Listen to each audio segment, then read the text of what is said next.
For the season finale of Season 3, I sat down with my producer, Chris Debiec, for a retrospective and a behind-the-scenes look into the show.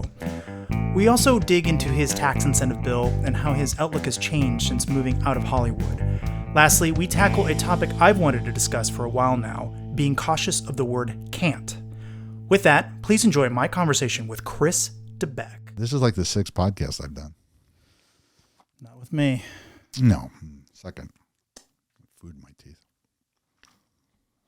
Do I have food in my teeth? This is going to record. You realize this? Yeah, I know. We're going to have this on the recording, right? That's okay. Anyone doing a podcast, make sure you don't have food in your teeth. And with that, welcome to the RSnake Show. Today I have with me Chris Debiec, also my producer. How are you, sir? I'm good. Nice to be here, even though I'm sitting in the control room right next door usually. Yes. Well, it's a little different having you up close and personal. Normally I just get to hear you in my ears. So, yeah. Well, you can see me talking to you as well. Yeah, now I can even see you. So this is a different kind of episode for a couple different reasons.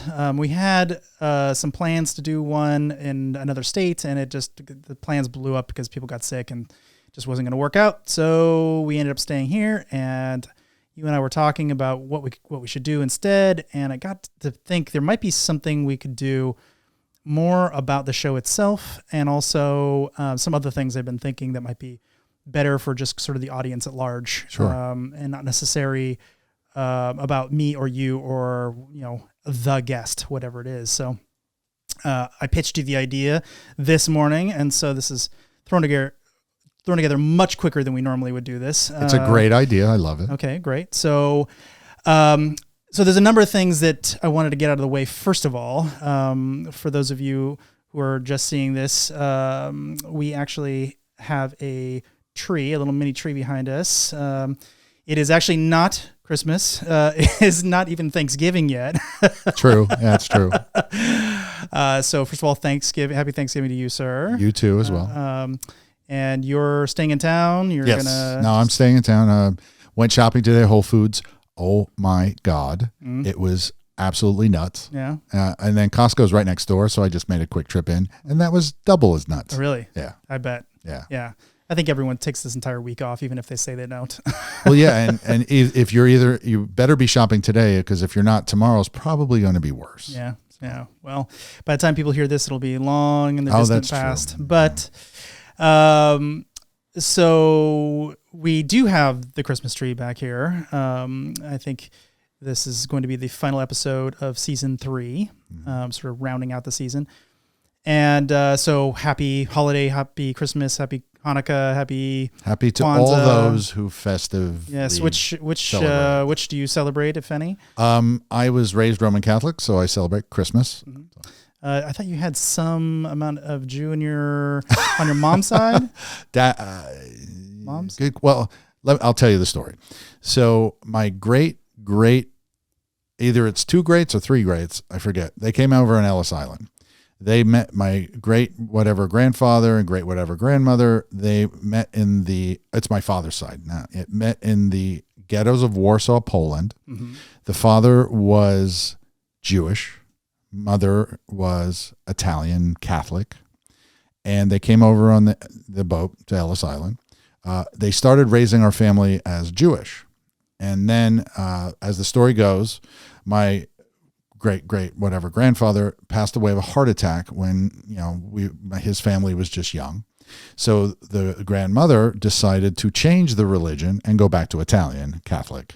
So I don't know what that means other than. Well, I think that makes you Jewish. I mean, it's by lineage. It's okay. So my father's side. I thought it was the mother's side. It is the mother's. Oh, I thought you said your mother. No, it was the father. Oh, okay. Because I had to think back to Poland, and it was the father's side. Okay, so nope, you were. Yeah. You were not. I am not. No. So I too celebrate Christmas. My family would say largely Episcopalian, although I am definitely agnostic. Not atheist, agnostic. I'm not one of those people who is defiantly against religion. I just don't know. I'm smart enough to know that I don't know. So that's what agnostic is? Yeah. Okay. Agnostic means I just don't know. Gotcha. Okay. I think a lot of people are agnostic in some form or another because they don't know. They may be going to religious services because that's what they were, told to do their entire lives, but deep down they don't really know. And so I think a lot of people kind of hedge towards agnostic, and very few people by comparison are truly either religious or truly not religious. Right. So that's actually, I think, a minority these days. It's kind of interesting. But for me, I think Christmas is kind of like a non-secular holiday, despite the fact that it's definitely got, Christian and pagan roots both. I think it's got to be my favorite time of year. It's festive. It's colorful. There's a lot of music and eating. Sure. Yeah, it's none of that. It's none of those things. Okay, it is for me. I literally could do without any of those things, and the whole culture around it, and all of the religious ceremonies around it. I could do without any of that stuff. The TV shows, etc., all of it, with the exception of Die Hard, which is definitely a Christmas movie. But I love the fact that everyone's in a good mood. And it seems like the entire country, at least in the United States, everybody's moods are significantly lifted for about a month. And I notice that. I feel other people's moods. I'm very empathetic about how people see things and how their moods sort of shine outwards. And so for me, it's really nice. I just really like seeing everyone in a good mood and smiling and having a reason to talk to you over whatever crazy Starbucks concoction has just, made the rounds or whatever. Okay. Peppermint mocha or it's whatever. Great. I agree 100%. Minus the commercialization component. I'm just not a fan of that. But I do think it is worth keeping the traditions anyway, even though I don't personally care one way or another. Sure. Because I think a lot of people find the traditions are the thing that binds them together with their family and their friends and whatever else. So I don't think it's worth throwing the baby out with the bathwater in this case, right. Even if you don't personally believe in any of those different things. Sure. So what are you thankful for this year, Chris? Wow. What am I thankful for? Well, I'm thankful for good health. Always thankful for, as you get older in age, and I'm always thankful for good health. I'm thankful for good friends. I'm thankful to have you in my life. Oh, thank you. You've changed my life. So I want to say thank you for that. Of course. And as of you. Well, you're a positive force in my life. Oh, I can't say that. Yes, you can. Well, how many about you? Yeah, I can always hit I can delete this whole thing if you want me to right now. No, I'm thankful to have a opportunity in Texas. You suggested I do something very early when I moved here, and that was to think laterally. And by you doing that, I created a whole new path for myself. Why don't you tell us about that?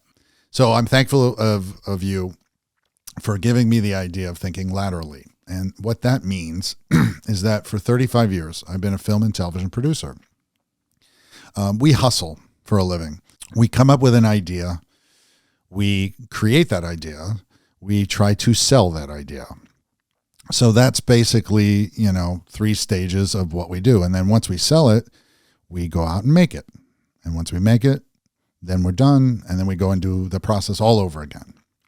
So it's a bit of a hustle for everyone that's in my business.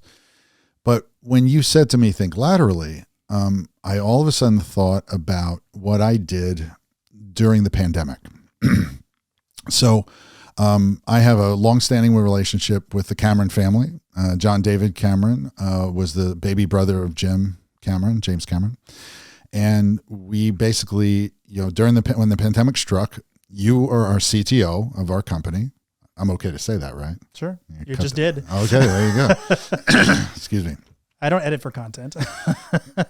Boy, okay. I am not used to being in front of the camera. So anyway, so John basically said, "Hey, let's do pandemic response." So I jumped in feet first, as I usually do with the Camerons, and we created a very, very successful pandemic response company during the pandemic for Hollywood. So we kept probably about, I don't even want to guess, 100,000 people working, maybe more.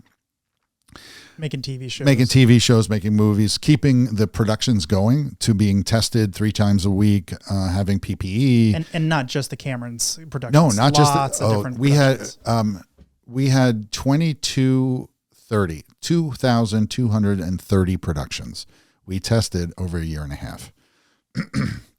So, to me, that's thinking laterally. I'm still in Hollywood. I'm still in the show business, entertainment business, and I may not be producing one show, but I'm producing, 2,200 of them in order for them to keep working, not from a creative standpoint, but just operational. So I was the chief operating officer of the Human Health Organization. So to me, John Cameron did the same thing you did to me. John's like, we're going to think laterally, and pivot was, I guess, one of the key words during the pandemic. Everybody was pivoting to something else because we couldn't really do what we were doing as much as we did. So when I moved to Austin and you told me think laterally, and I'm like, God, that was John. That's John right there. That was John right there. Oh, I'm sorry. Did I say something wrong? Oh my God. I think he's reeling because I don't think I was ever the CTO. I was trying to remember what my title was. I might've been Chief Information Security Officer. So he's like, don't lie. And I'm CIO? Like, yeah, CISO. CISO. But I had different roles at different times, so I can never quite remember. Kind of depends on which part of the conversation we're talking. So if the audience can't see, this is a Brave New World copy. This is very strange that we've done 20 episodes in the studio and this book has never fallen in 20 episodes. I haven't touched the thing since we started. So, okay, John, we know you're here. It's all good. I'm a little nervous now. Anyway, so thinking laterally is what you told me to do. So, ironically enough, around that same time, I got called by a production to produce a budget and a schedule for a movie called Unbridled Courage. And it was a movie that was going to shoot entirely in Texas. So I'm like, oh, this is great. And we found a studio that's about an hour outside of Austin, which we can shoot in. So I can stay at home and just commute in every day. So the capital company I worked with said, we need tax credits. So find out what Texas is offering from a tax incentive purpose. I said, okay, great. So I met with Stephanie Whalen, who's the Texas Film Commissioner, and she was sad to say that they ran out of all the money in the first quarter of the first year of a 2-year program. And I kind of said, I was like, wait a second, this is Texas. I mean, Texas is like one of the biggest states in the country. How in the world does that? It's extremely large. It's extremely large. How can you do that? I mean, California is Hollywood. And, I heard that Georgia made $4.4 billion and has over 85,000 jobs in the entertainment industry. They beat California. So I'm like, Texas has to be in there somewhere, right? And she unfortunately said, no, it's not. So the majority of my career. And so much so that even companies that were producing here left. Yeah. It wasn't just that they didn't ever come. They saw the tax incentives elsewhere and they're like, screw it. Yeah, it wasn't worth it. There was such a small amount to take out of it. And they just went to Georgia or Oklahoma. Oklahoma is kicking our butts, really, unfortunately. So the majority of my career, I've been what they call a line producer. And you have above the line, which is creative, actors, directors, producers, writers. Below the line is the crew, is the guys who do the work, grip, camera, electric, wardrobe, etc., all of that. So as a line producer, I sit at the line. I have to execute what the creative want, but then still run the operation. So it's technically speaking, I'm a COO for a movie or a TV show. So I said to Stephanie, I said, hey, why don't I just write something up for you guys? And she looked at me and goes, what? I said, yeah, well, I mean, I've done a few tax credits and I've done some audits around the country and around the globe. So I'll come up with something that might work. And she was like, sure. Okay. Just understand, I'm a political figure and I can't really lobby, and it's kind of hard for us to help you with it. But, when you have something ready, just come to us and we'll see what we can do. And I'm like, great. Awesome. So I go back home, and first of all, I have to tell the capital company, hey, there's nothing here in Texas. We can't shoot here. And the capitalist company said, well, it's fine, right? Oklahoma looks like that. Why don't you just go there? Mm-hmm. So I'm like, it's a movie about Texas in the early 1800s, and we're going to Oklahoma. Well, you can imagine what that sounds like. Yeah. So we're rewriting. There's a bit of a rivalry between the two. Is there? I never would have guessed. It seems like there is. But the writers are now rewriting the script for Oklahoma. And it's really sad because the story about Texas is amazing. Around that same time, it was March, South by Southwest. I met a lobbyist named Kinnan Goldman. He's been a guest on your show. Yes, he has. Our show. And Kinnan, I told him my whole pitch about what I'm trying to do and bringing, more productions, more money, more work, more everything to Texas. And he was all in. He said, yeah, Chris, that makes sense. Let's do it. So Kinnan brought on a tax expert, and he figured out a way to make this bill relevant. And he found a law in the Texas, in the Texas state legislature, a law that actually fits with what we're doing. And then we brought on another set of lobbyists, and then we brought on some human resource experts, some labor experts. And then all of a sudden, you're the one who told me, Chris, you should do a PAC. Mm-hmm. And I'm like, what's a PAC? Political Action Committee for those out there. And so I created something called the Texas Media Coalition. Sounded good, right? I'm a writer as well, so I wordsmith a bunch of stuff. So I figured out, and I got TexasMediaCoalition.com.org. We have a website. So there we go. Now all of a sudden I have like 8 people, I won't say working for me. We're currently in the fundraising stage. So, hey, anybody out there want to give us some money? Anyway. The bill has actually been written to a point where we have 3 state legislatures all vying authorship. And frankly, we want all of them. You can have multiple authors on a bill. So technically, from my perspective, I would love as many authors as possible, because that way, then that means that's how many people support it. That's how many people will want to be a part of it. And help you push it through. And help us push it through. Yeah, because for me personally, I feel that this is the future of Texas. Currently, the grant program, asking for a little bit of money here and a little bit of money there each year, it makes no sense. I work with Lionsgate, gave me a lot of great advice. The CFO of Lionsgate basically said, we're not going to go to a state unless they have tax incentives. And frankly, they should have them. And we're looking to sign lease agreements for up to 10 years if they have a program that shows us sustainable tax credits, because that's how we do it. That's how we work. Mm-hmm. So that being said, using that, what is that? I can't think of the word. I'm going to have to cut this one out too. You and your edits. I'm sorry. Is this what you're thankful for? This whole thing is what you're thankful for? I'm thankful for editing, yes, and cutting things. Our whole mantra of the bill is to help people, help Texas, move Texas forward in what the rest of the world is doing. Mm-hmm. So that's the goal of this. It's called the Texas Media Enticement Program. So that's what we're trying to entice bigger productions to come to Texas. Ideally, it's $15 million or more spend, which means that if a production company comes in and spends 15 or more, they go to our bill. If they spend under, it goes the other way. Under, it goes the other way. So now that 45 million they have, or maybe 100 if they can get that exponentially grows and is bigger, and will allow many, many more independent productions to thrive. And then all the bigger boys, the ones that, create all the big jobs, Taylor Sheridan and Paramount Plus, he's going nuts up there in North Texas. So, we want to support him and Robert Rodriguez and every other filmmaker out there that wants, to benefit from our tax incentives. Because unfortunately, it's money that makes the world go around.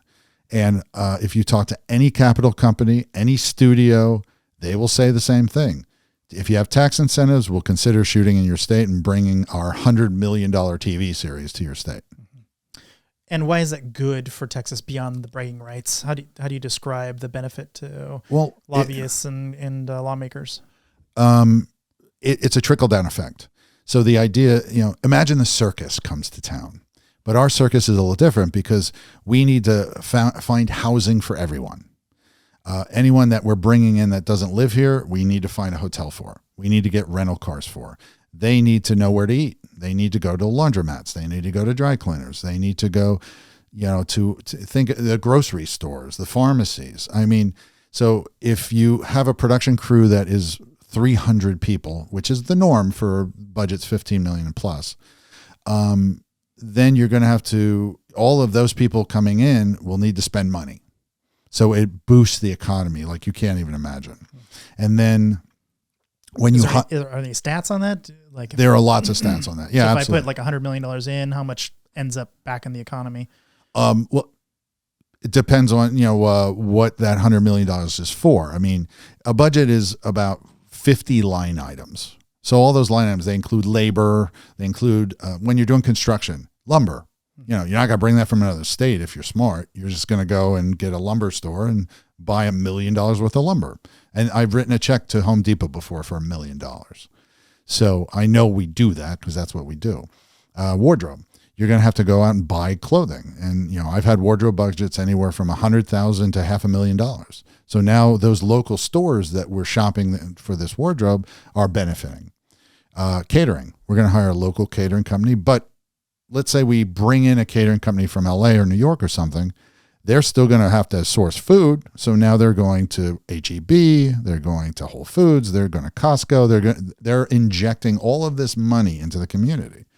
And that's how the trickle down effect works. Same with labor, because in our bill, we put a certain percentage that you must hire local labor and you'll get a higher discount. You'll get a higher tax back. And those people spend their own money here in Texas. Correct. Well, that's the point. I mean, we want to give production companies more incentive to hire locally, because then all of a sudden, everybody starts moving back to Texas.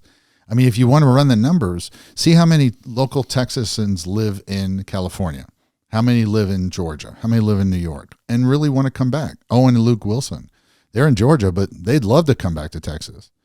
So you think that it really is true that the studios want to be here? It's just that they financially can't support it? I would like to believe so, sure. I mean, I know Paramount Plus is definitely invested because they have Taylor Sheridan. Robert Rodriguez lives here. Matthew McConaughey lives here. There's a lot of the stars they want to work with that live here. And if they had a production that is based in Texas, but they have to shoot in Oklahoma because there's no incentive, then that will then take away the idea that you have to go to Oklahoma.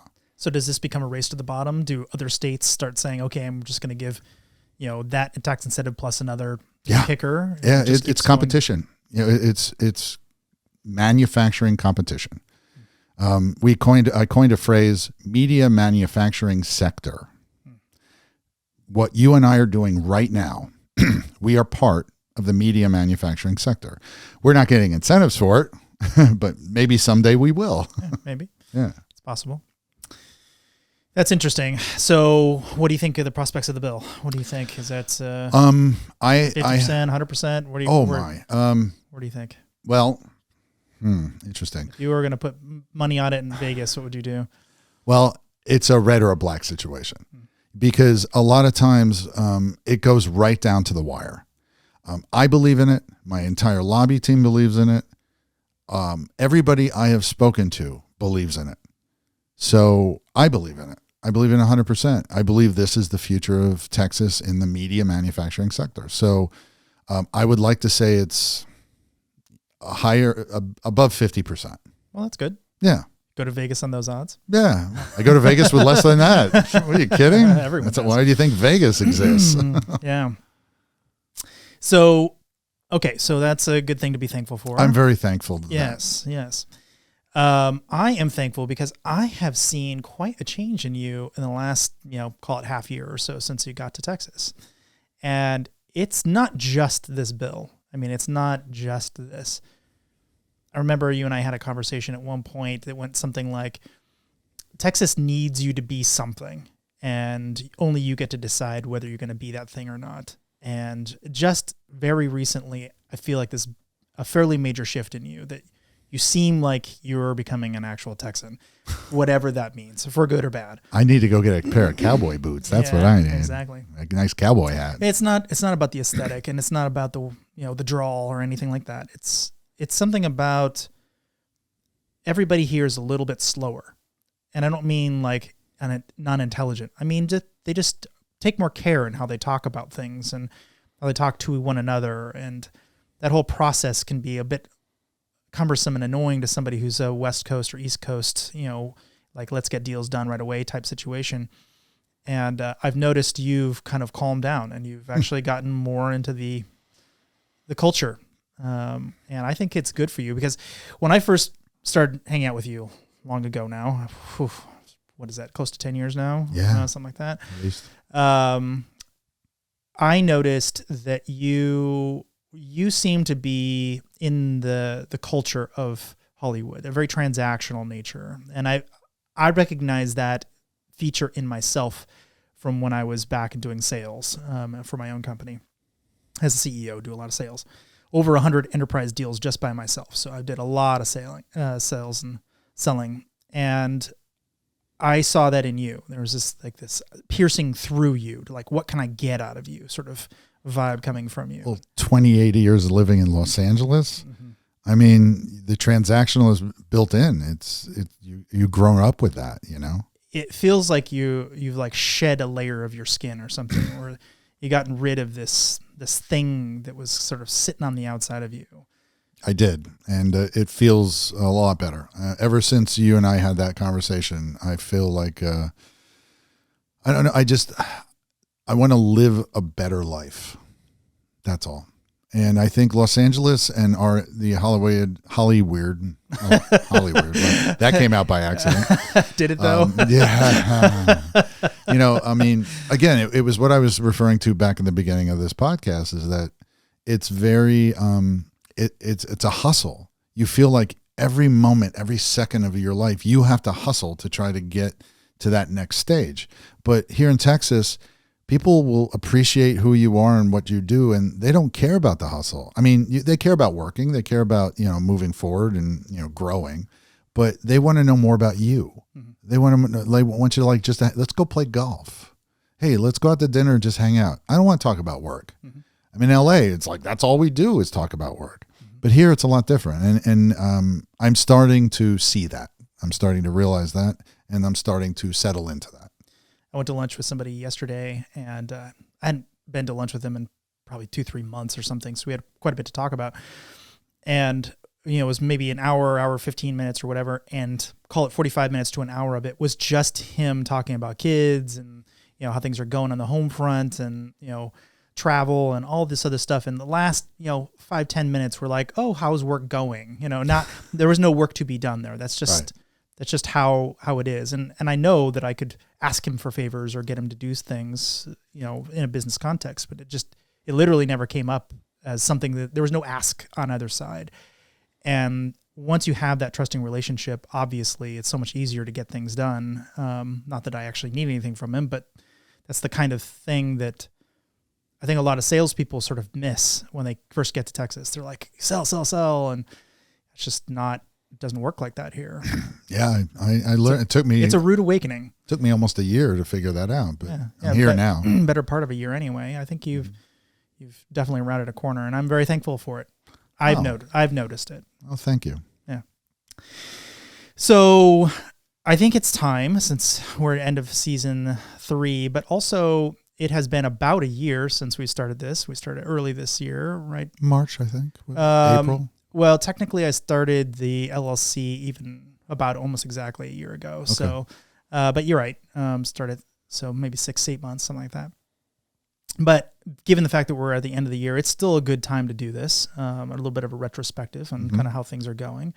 So, I guess the very first question is, how do you feel things are going with the podcast? Yes. Okay. So, I have a friend who tells me constantly, Chris, you value experience over money. And I had to think about that for a second. And I thought, you know what? She's right. I do. In my career, 35 years of entertainment, I have literally worked in every position, in every format, with a camera, press events without cameras or cameras that weren't even part of what I was doing, but part of something else that somebody else was doing. So I literally have done everything you possibly can, except a podcast. Yeah. So learning curve. Yeah. Well, for me too. I mean, we're learning at the same time. Of course. But when you approached me and said, I want to do a podcast, all I heard, I before you even finished the word, I said, yes, I'm in. Mm-hmm. I've never done one before. So yeah, let's do it. Yeah. Let's figure it out. Yeah. It took us a while. It sure did. I mean, it took us a while just to build this.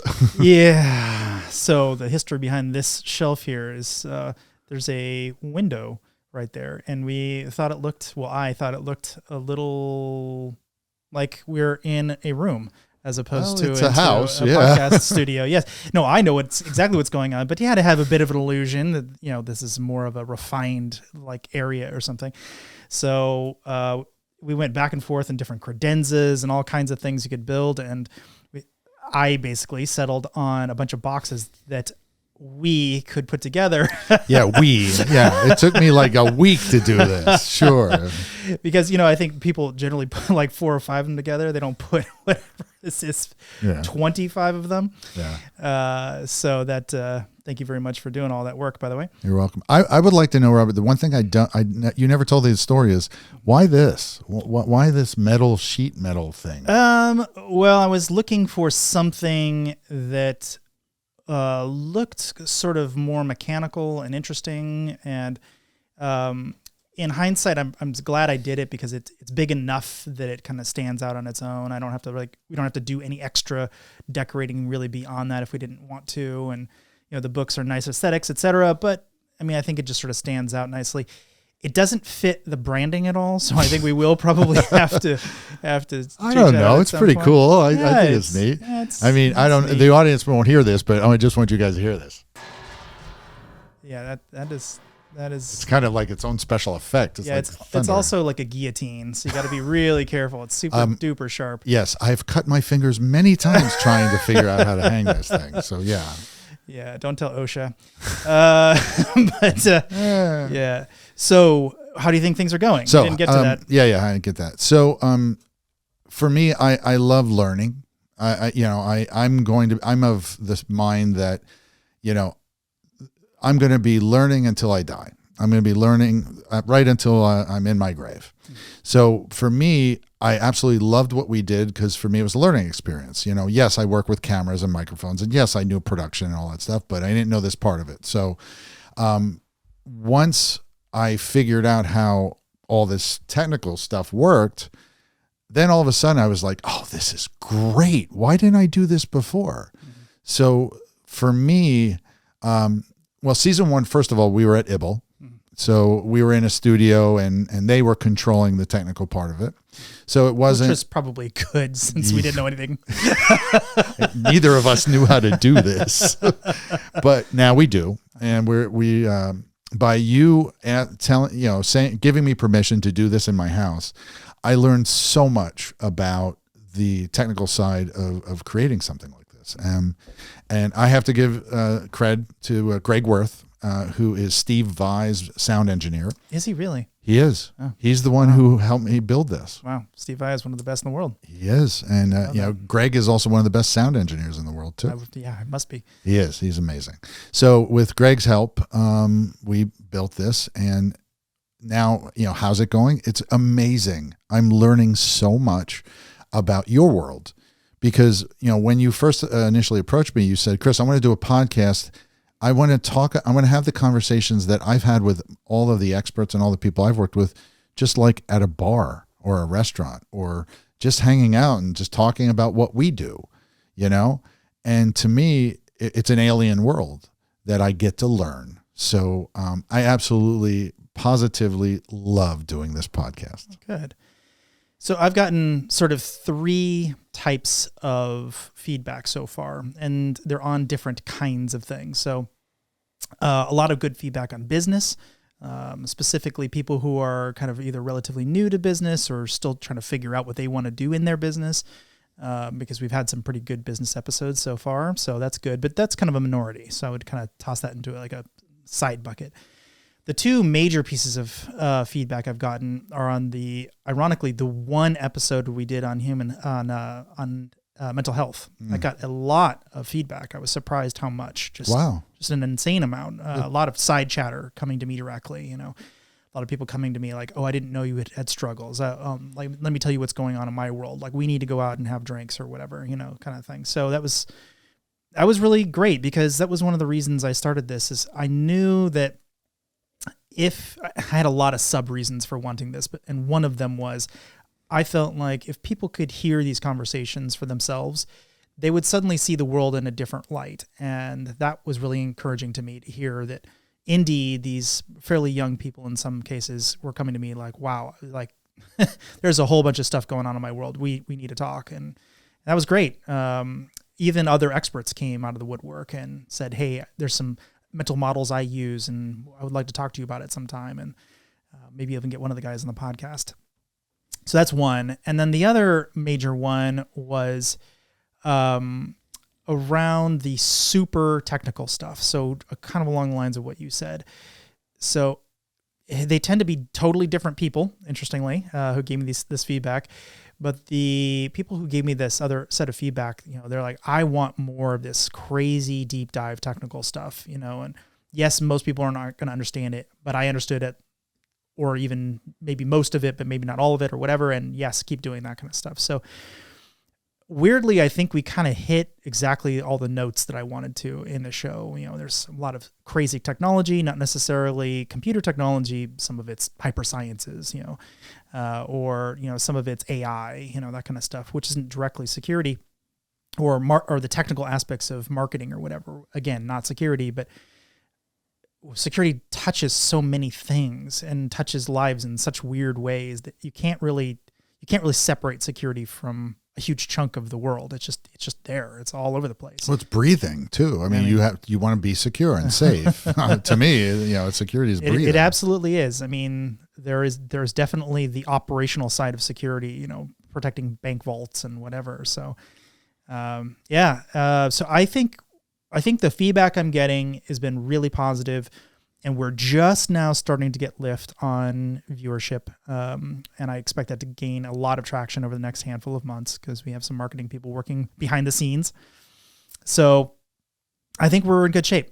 And the big caveat that I have is we need a whole bunch more guests. And so we're going to have to work on that together and find some interesting people to talk to, both, you know, people we know who we have to travel to, as well as people we don't know, and going to have to make that work out. So we'll figure that one out. Yeah, no, I've starting to put together a list of all kinds of interesting people. Yeah. So yeah, we're going to figure it out. Yeah. I suspect what'll happen is, as we get more traction and more of my cohort of friends actually listen to the show, as opposed to pretend like they're listening to the show, they'll go, oh geez, yeah, I need to be on there, because their friends are listening, and, you know, that kind of thing. So it'll happen. Any issues? Any things that you think that we should solve? No, the technical stuff, you know, it seems like we've encountered one technical problem pretty much in every episode. And every time we encounter that, we fix it. Yeah. And again, it's a learning curve. Yeah. I would love to see us I want to talk to you more about potentially, I know this is what you want. Yes. In studio, people face to face interacting with each other. Got to do it this way. I understand. You're going to try to convince me to do Zoom. Nope. Listen, I mean, you can't fly to Amsterdam like every week. You can't fly to Japan and Australia to find these interesting people. So is there... So I agree and I disagree. I mean, obviously I'm not going to be able to do that, but sometimes they can fly to me. Sometimes it's actually just not that far, you know. It's like they can... I mean, I know a lot of people, so it doesn't really matter where I go. I usually can there's a handful of people in the one city or whatever. So it's not necessarily as, you know, dramatic as it sounds. What do you like about the in-person? Because I mean, yeah. I've been on a few podcasts that have been remote, and they seem pretty cool. They seem okay. I have been on a couple that were okay, that I thought were even well done, I would say. And one in particular I'm thinking of was quite well done. But in that case, that person had done a ton of research on me ahead of time. And so they kind of overcame the fact that they didn't really know me. But there's nothing really like just sitting right in front of somebody, looking in their eyes and seeing them shift in their seat, or, seeing the fear is like, oh my God, I'm on TV. I'm on a camera. And even just the fear as I'm asking a question. Quite a few times I've asked people questions and I can tell they are not prepared for that question. And watching them, like, you could see their brain, they're just like ticking away, trying to figure out what the right answer is. And that gives me the cue that I need to say maybe a couple more sentences, give them a chance to let their brain catch up and get in front of that question. Or I can sense if they're getting uncomfortable and like, ooh, this line of questioning isn't quite what I was hoping you would do. And I can sort of shift to make them comfortable again. My goal isn't to make people comfortable, but I also don't want them to be completely uncomfortable to the point where they're like, game over, pull the plug, walk out. In fact, I remember when we were at IBL, one of the nice parts about IBL really was that I could see their feet. So I could see them sort of tap dancing in their chairs, or if they're putting their feet to me or away from me, all the body language things. And I remember I was even telling you at one point, like, I wish we had like a little mirror here so I could kind of, at least out of my periphery, see people dancing around their chair. Cause there's a lot of body language that you kind of see below the table that would be useful to know if someone's kind of getting anxious or tired or interested, engaged, all the things. Well, what else have you learned? All kinds of things. I learn stuff every episode, which is great. A lot of it I learn in the process of doing the research for the episode. So it's probably between 3 and 6 hours per episode of research. Today for this one, it was 3 hours. With me? Yeah. To get all this together, to think through it. Well, some of it's not direct research. Some of it's just thinking through the flow of the questions and kind of the notes that I want to hit. And even if I skip around a little bit, at least I kind of have a sense of where I want to go in the conversation. I take this very seriously. And that's one of the reasons I wear a jacket. I want the guests to know that I take them seriously. I take this seriously. I like to have fun and joke around, obviously, but it's not at their expense. I'm not trying to make a fool of them or treat them with any kind of disrespect. Even if I totally disagree with what they're saying, which, has happened in a couple of cases. Sure. So yeah, I think I learn stuff every single episode, and a lot of it is about their job that you wouldn't know unless you're doing their job. You wouldn't know unless you actually spent time, behind the keyboard doing their specific thing. And even if I thought I knew the story, sometimes I'll hear a different version of it when I'm sitting here. I'm like, wow, I did not actually know what that specific tiny little detail, or even some cases I was there and I didn't know the detail. I'm like, oh, you saw it from a different perspective, which is great. So I thought that was good, but also to some extent we're kind of working through a list of people I know, not completely. There's some people that I did not know before we started doing this podcast, and they've been great, absolutely great. But the ones that I know, I think it's useful to have you hear from their perspective some of the things that we have done together, me and the other guest, because I suspect that a lot of people are going to look at me and go, who is this guy? Where does he come from? Why does it, like, should I believe anything this guy says? Is there any credibility here whatsoever? And so I think it was really good, especially in the case of, like, let's say, Alex Romero would be a great example, where he basically said, yeah, you were the guy who got the policy changed to the Pentagon. We didn't have that policy. Now we do because of the stuff that, because you hacked the Pentagon. Those types of stories, you don't really, it's hard to tell that story and have it be believable. Mm-hmm. I could say it, but unless you hear it from the guy who's like, yeah, that is what happened. Or, my conversation with James Flom, which I know is going to be difficult for a lot of people to process because there's a lot in there. But he basically said, yeah, we accidentally hacked into China. And if I tell you that story, it's hard to process unless you're hearing it from someone else's voice. Like, we're both nodding and going, yeah, that is what happened. Maybe the details are slightly different here and there, but the collective story is the same. And so some of it isn't so much me learning as making sure I'm setting the stage so that when I talk about more complex things, the audience is not looking at me with question marks. Is this real? Has all this stuff actually happened? Because it just seems incomprehensible, especially if I have to rattle it off. People will bring me into meetings like, oh, Robert, tell them about your history or whatever. And what am I going to do? Rattle off a CV of all these crazy things that have happened? Like, it just sounds ridiculous. I mean, maybe they'll believe me anyway, but it sounds ridiculous without the context. So some of it isn't learning. Some of it's setting the stage for a more comprehensive discussion about what I want to talk about. Does that make sense? Yeah, 100%. It's credibility. It technically is it's a logical fallacy, and to some degree, trust me. I'm an expert in one area, so you should trust me in another, or I'm an expert at this one thing, so trust my opinion on the next thing. It's technically it's a logical fallacy, but at some point you have to understand that there is a lot of context behind what I think and what I'm saying, and I'm not just coming out of this totally blind. No, I think the audience understands that and sees that too. I mean, because your questions are logical and informative, and you want to know what your guest is talking about. Your guest is an expert. And that's what I love about this show is we bring on experts in other avenues. Maybe you're not an expert in mental health, but our guest is. Just like Jake Moynihan. Yeah. Oh my God. That was the best episode. You guys have to watch that one. About crypto and about how the government could potentially, take it over. That was I learned digital currency. I learned so much during that episode that I had my notes and my pen and I couldn't stop writing. Yeah, I'll bring him back at some point because I think he was a little confused on what I wanted to talk about with him. So there's a couple guests that I want to bring back. So you were the very first guest I brought back twice, by the way. Thank you. Oh, wow. That's great. I also want to bring back Morgan Worsler. There's a handful of others that sure. I would like to bring back. Jack Henneman, when he gets further in his podcast, he's like talking about the history of the Americas.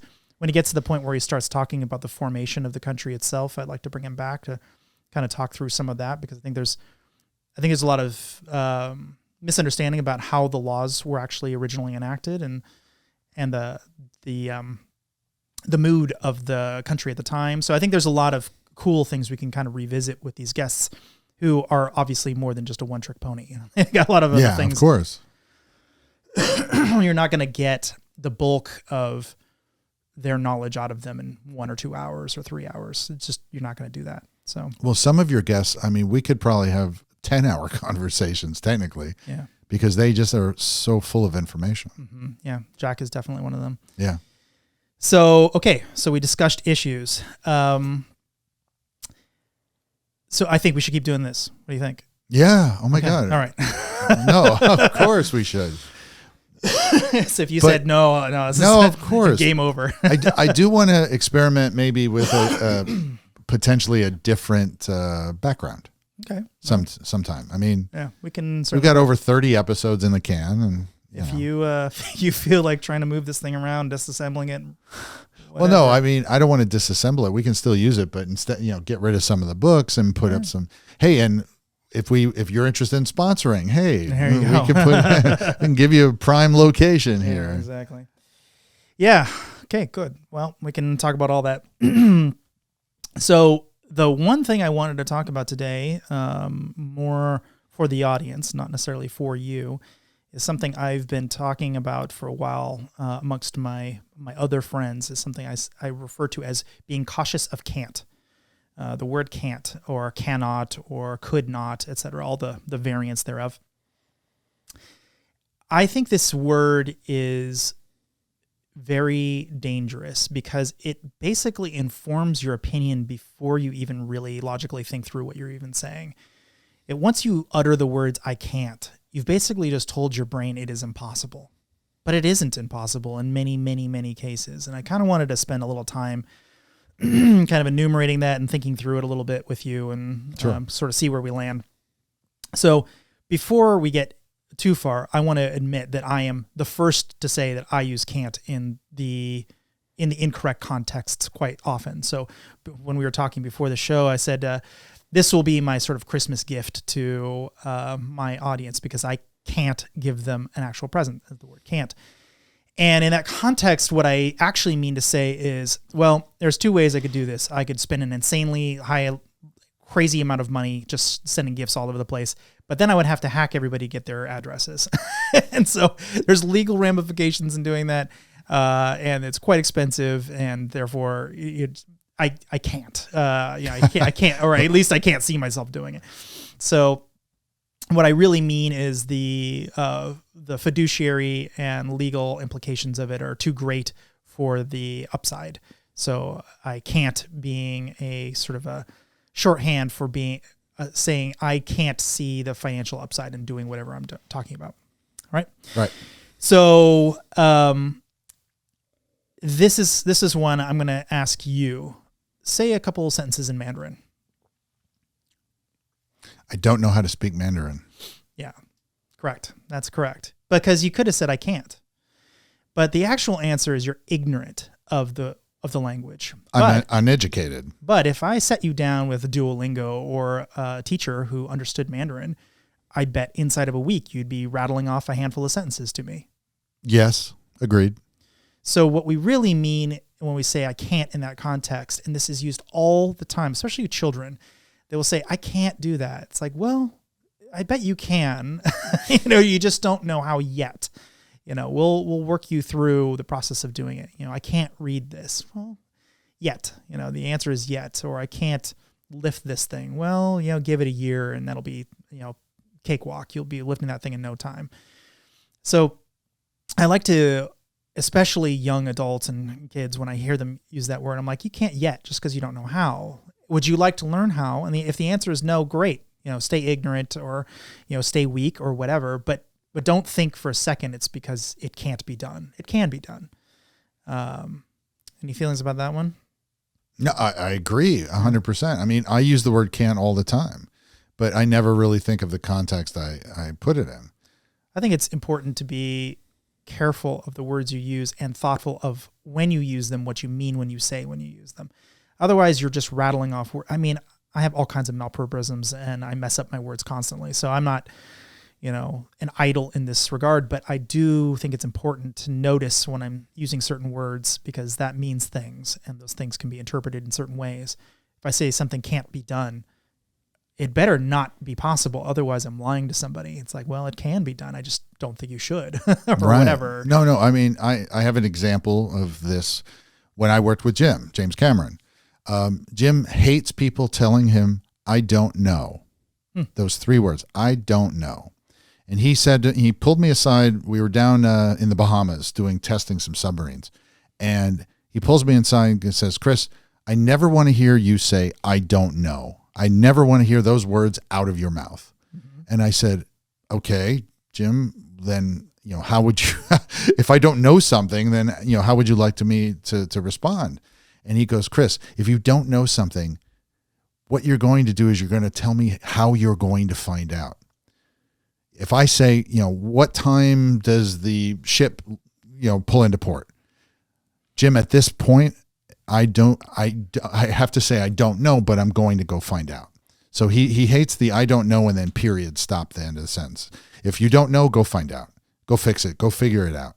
Go do it, on your own. Just when you say I don't know and you stop, then he doesn't think you even have a clue on what you're doing. It's a very strange. I can see his perspective on that. If you say I don't know and there is no then follow up about what to do next, then he has to micromanage you. Yeah. And he'd prefer you to be a self-starter. Yeah. And if you say, Jim, I don't know, but let me go find out right now. And he'll just kind of look at you and go, at first he'll be like, why don't you know? Yeah. But then he'll give you a little bit of slack with that. And you go find out and come back and tell him what you need to know. So very similar to the word can't, like I can't do that. I actually need to catch myself. Like with the podcast, you asked me some of the problems, some of the issues we've had.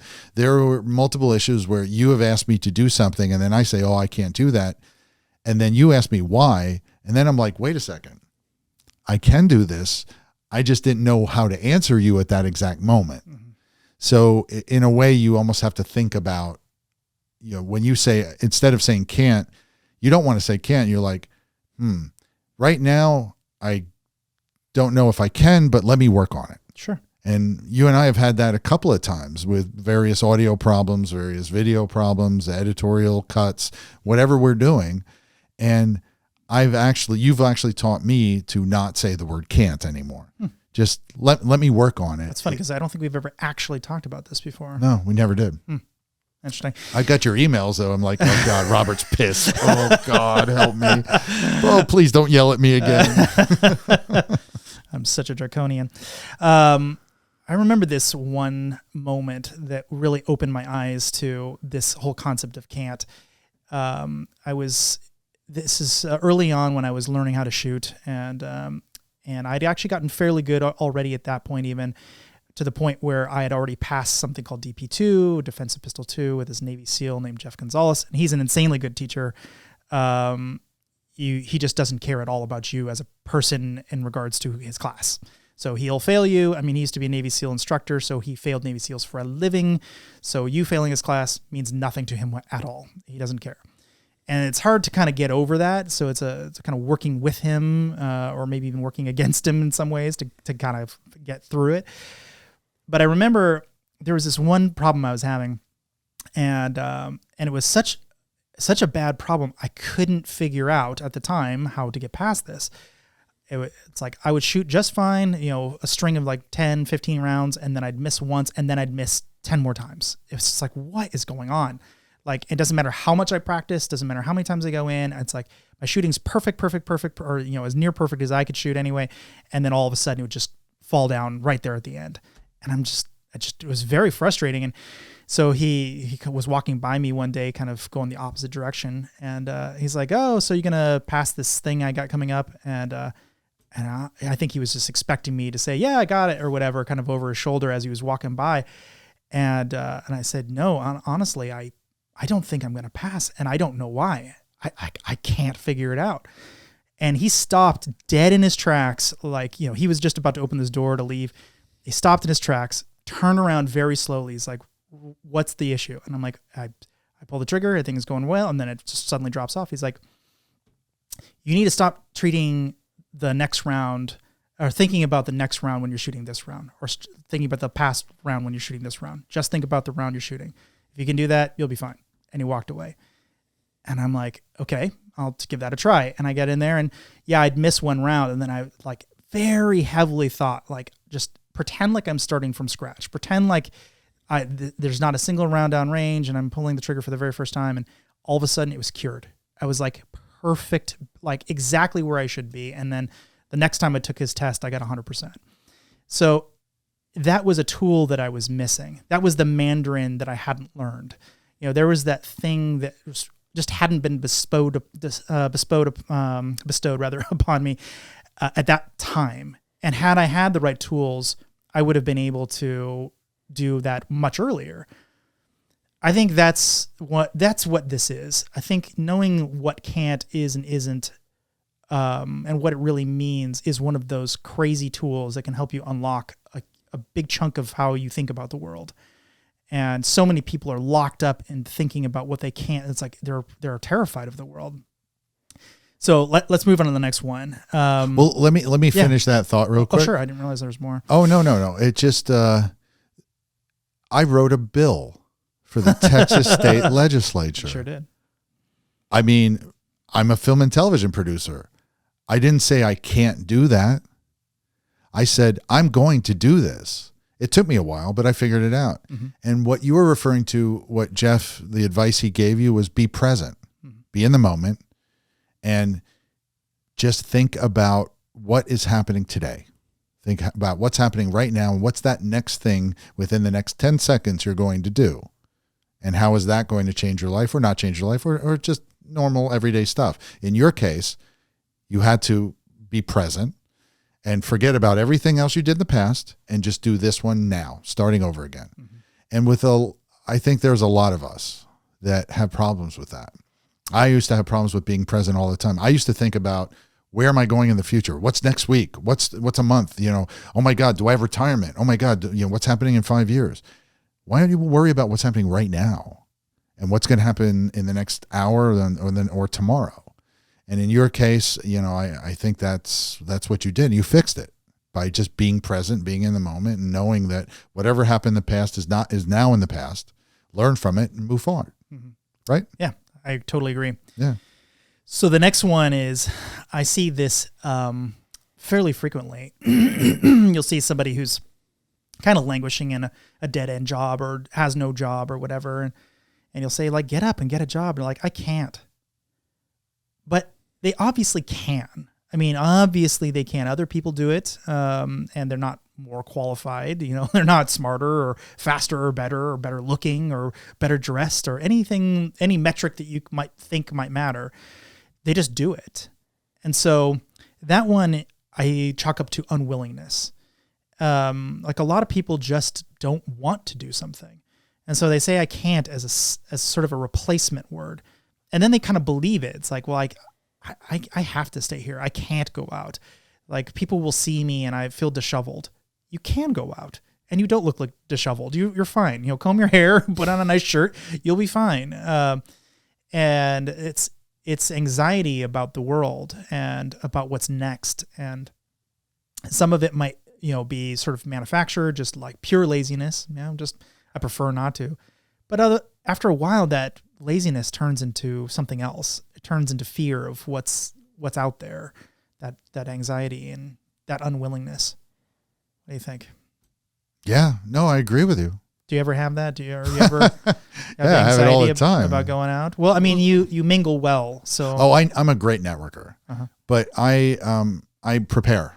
I mentally prepare for going out. I mentally prepare for going into this meeting, and I just for me, I meditate, but my meditation isn't what other people would equate to meditating. For me, I'm just literally, I'll be on my computer or I'll have a notebook. I will imagine what's going to happen. Let's say we had this big meeting. We called it the meeting of the 5 families, which was basically all the major studio players in the state of Texas. We were explaining the bill. We were going over it. We need their support, et cetera, et cetera. But before I went into that meeting, I'm sitting on my couch with my notebook. I'm like, what do I want to happen in this meeting? How do I see this meeting? And then all of a sudden, in my mind's eye, I am in the meeting, and I am feeling what's about, who said this, who said that, they want this, they want that. How do I respond? Do I not respond? Do I have someone else to respond? So I'm kind of playing a scenario in my head to what I'm about to experience. And that's kind of how I prepare to go out. Like when you called me up to do this podcast, I'm not prepared.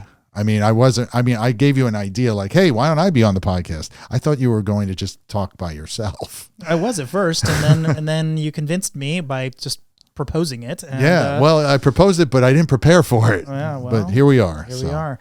I think, being adaptable and rolling with whatever punches the world throws your way. I mean, one door closes, another one almost always opens up, or maybe even multiple open up because you are so locked into your job or whatever, you get laid off. And all of a sudden the world's a very different place.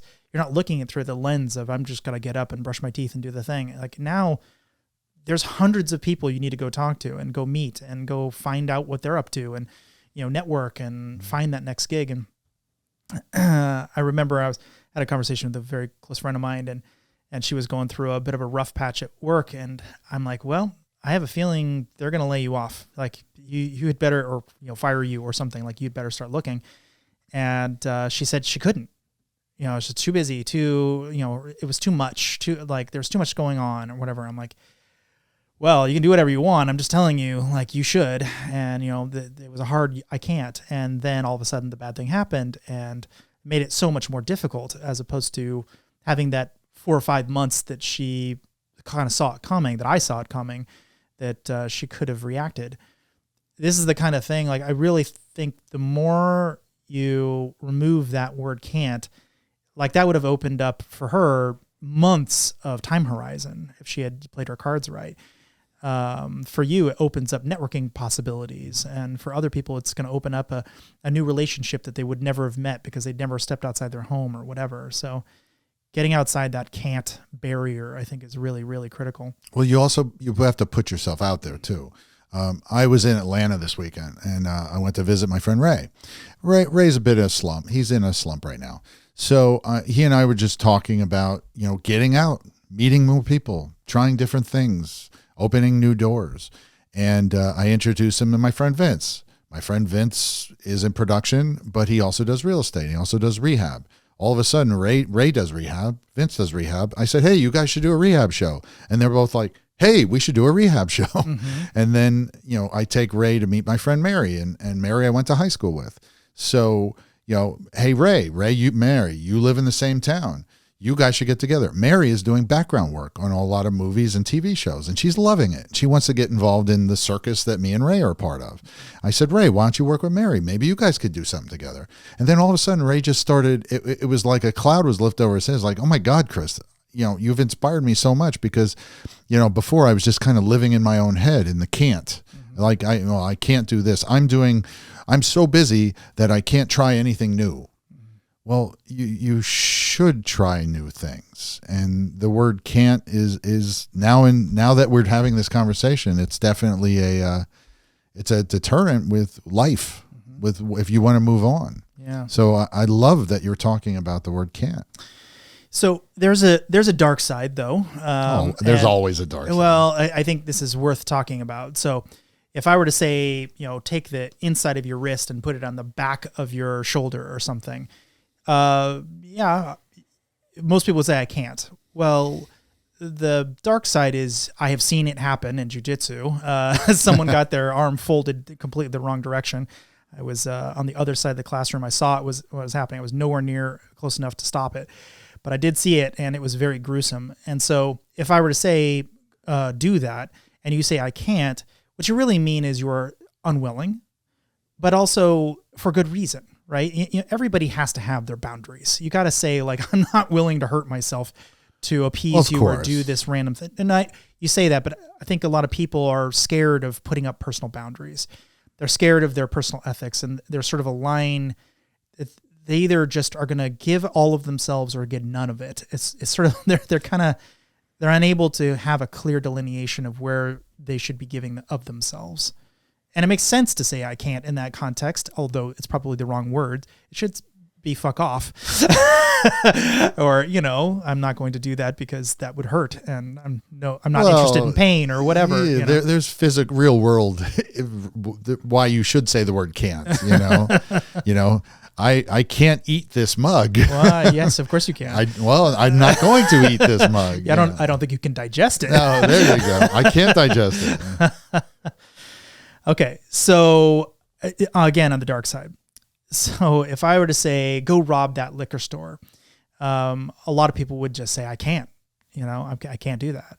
And that makes sense because what they're really trying to say is, I see that there's real legal or personal safety issues with regard to what you're asking. I'm going to go to jail, or I'm going to get hurt or killed or whatever if I go do this thing. But instead of saying, I am not going to go to jail for you, I'm sorry, or whatever, they use the word I can't. But obviously one can, otherwise their friend wouldn't have asked him to go rob a liquor store with them. So it clearly can be done, and people do it all the time. And so that's a weird word in my mind because it seems like it's saying something opposite of what really is possible. So the reason why this is very important, a little bit less on the dark side, a very, very good friend of mine went through urban escape and evasion training. And so basically they took him and dropped him off in random city, and you have to evade captors, and sort of like adult capture the flag kind of thing, or hide and seek or whatever. And so he had to do crazy things and run around and put on disguises, and so afterwards I asked him, like, so what was it like? I mean, what was sort of the major takeaways? Like, all laws are just things on paper. And when you really, really need to get away, you'd be surprised how fungible law really feels. And it's just a guidance that you can choose to ignore or not. And the only reason you might pay attention to it is because a cop might be looking at you and pay attention to you more than they might otherwise or something. And so that was a really interesting thing, because all of a sudden the concept of no trespassing, of course he can. most people's like, I can't go in there. Like, you can. You probably shouldn't if you want to, stay on the correct side of the law. But when you're in those very dire situations where you actually are trying to escape somebody or trying to do something kind of a superhuman almost, there's this whole level of society that just sort of evaporates. Happens in times of war, for instance, or even in personal, like domestic abuse type situations where all the sort of the normal social decorum kind of goes out the door, and you can do sort of unhuman things in the name of safety or in the name of personal security or whatever. Sure. I think that's really interesting. Makes me think. So another example of this. So I was talking to a friend who worked for this company, and you'll figure out what the company is, at least tangentially. So a 2-car team came in and they smashed through a gate, and they all piled in. So it's about 8 people or so. And then there was an exterior wall, and they had a sledgehammer. They smashed the window. They reached around. They opened the door. They're not worried about the alarms going off. Doesn't matter. Run into an interior door, and there was like a normal wall, just sheetrock kind of thing. Sledgehammer through there, reach around, open the door, and then they were in an interior office. They had a glass, sort of safety glass with a kind of the cross hatching on it, and they smashed that with the sledgehammer, reached around, opened the last door, and now they're in the data center room. And then they took a drilled out the one machine that they were after, only the one machine. They weren't after anything else, and then they ran out of there. And that was a very, very, very sensitive system that they left with. And the photos of this thing are fairly amazing, but and never caught, of course. I guarantee you that 8-man team didn't walk into that thinking they couldn't, And so if your adversaries are thinking about the world the way that those people are thinking about the world, and you aren't able to think like that, that's a big problem. And that's a big gap between the good guys and the bad guys.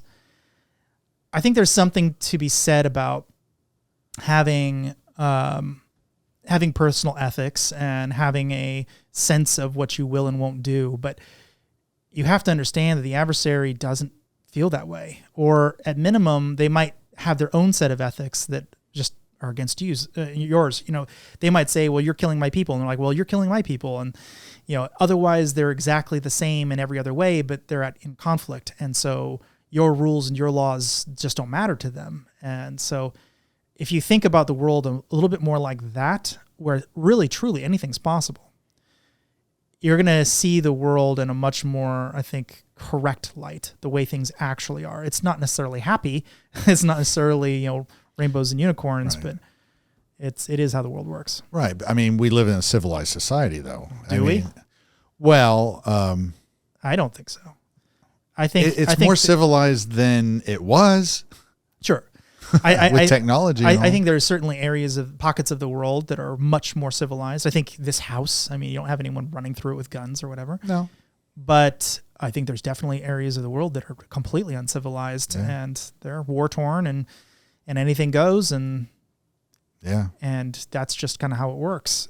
Maybe they have their own social order of some sort that they impose, but by your standards, by modern Western standards, is nowhere near civilized. And that's the world that I think we really live in, because it was once upon a time that these distant wars didn't matter, but now they're spilling over onto the public internet, and we now have to deal with them everywhere. Our financial systems are intertwined. Our banking systems all talk to one another. We use the same oil. We have the same grain. You can't really pretend like that doesn't matter. So this is the dark side of can't. It is. Yeah, it is. Because if you think about can't being a word that your enemy will use, you're sorely mistaken. Yeah. So you'd better start thinking more on the side of everything is possible. Your morals might stop you, and that might be why you win, by the way. Your morals might be the reason you win.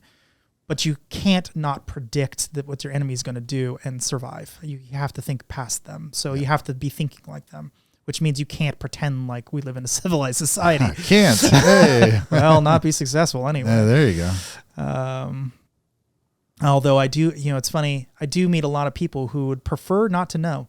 So when I start talking about things, they're like, oh, geez, and I bet you're a lot of fun at parties, and they'll bail. And it's true. I don't think I am particularly fun at parties unless I'm with people who are much more prone to having more intellectual conversation, not because I care one way or another about how intellectual you are. Just, I think the world is a very interesting place, and I think it's worth exploring. Absolutely. Yeah. So I think one example where I can remember like a physical thing that stopped me, was one time I had this really gnarly flu, like unbelievably bad. And I was in bed and I needed to call work to tell them I wasn't going to come into work. And this is before the days of cell phones, or at least, not big old bricks of cell phones. And I fell onto the floor and crawled from my room through the living room and over to where the phone was. And it was up on a kind of a high table thing. So I had to kind of crawl up onto it. And I told them I can't even walk. And I was absolutely serious. I could not at that moment get onto my feet for whatever reason. I was so sore. I just my body just didn't want to work properly. I was like dragging myself through it was really, really bad. That was one of the killer flus, and it was horrible. So I think there are situations where your body's just betraying you and you can't. And it's true. And I don't want to discount that. And a lot of people at home might be going, no, I really have this real affliction that makes me not able to do something. Understood. But that's probably not stopping you from the rest of your life. It's probably stopping you from one small aspect of your life, or only temporarily stopping you. And you need to be thinking past that. Right. I mean, I'm inspired by people that have disabilities, that are in wheelchairs, that, can't, walk. And, I saw a news report with a gentleman who uses a tube to blow air into his wheelchair to allow him to move because nothing else on his body works. And the artwork that he produced was awe-inspiring. I was like, I can't do that. I can't even get close. See? Yeah, I can't do that. I could do that. But because he's doing that with such a limited capacity, to me, it's one of the most inspiring things I've ever seen. And so if I say, yes, I can't do that, but I say it with respect because I can't be him. I can't be you. I don't want to be you. Yeah, well, no one's asking anyone to be someone else. But I think that this is what the Navy SEALs learned about everybody. They learned that everyone had their limits and another 20%. Whatever they thought their limits were, there was still this huge amount beyond where they thought their breaking point was. Everyone's like, I can't do this. I can't lift this log for one more second. Well, yeah, you can. You can probably do it for 20 more seconds. Yeah. I mean, it'll hurt. It'll hurt like nothing's ever hurt before. I like to do this little test. You take an ice bowl and you just shove your hand in there with this ice water, and it hurts. I mean, it really, really hurts. And most people, it's children, for instance, they will pull their hand out in a second or two. It's like, wow, that hurts. Yeah, it actually hurts. Adults, without thinking about it, will naturally want to pull their hands out in like 5 to 10 seconds. But if you can do it for a minute, just 1 minute, your hand's not going to fall off. You're not going to get hypothermia or anything or frostbite. It is incredibly painful, but yet you can just decide that you're willing to put up with it. You can just, as an experiment, I'm just going to do it. And that's what I'm talking about. That's that level beyond the pain. That's like that point at which you're like, I can do so much more than what society has told me I can do, or my friends tell me I can do, or my awful parents tell me I'm capable of, or whatever. You can do this amazing amount, just one step beyond where everyone thinks you're capable of at all times. You always have this extra reserve in there, and people just don't really want to tap it for whatever reason. Some of it's laziness, I'm sure. Some of it is purely just being afraid of what happens if they actually do make that big move and ask their boss for a raise, or try to get another cooler job, or try that new crazy, whatever. Have you ever tried cryotherapy? I personally have not. No. I have. I've done cryotherapy several times. Yeah. And the can't factor is a huge thing because it's minus 220 degrees and you're in like a sound booth where they're playing music inside. You go in and you have earmuffs, gloves, booties, little underwear type things, but your skin's exposed. Your legs are exposed, your chest is exposed, your arms are exposed, and your face is exposed. And you go in there, and when you go into this cryo chamber, you immediately start, I can't do this. I can't do this. But you can. And you can do it for a minute. I think it's like a minute and 20 seconds before you get skin damage. Mm-hmm.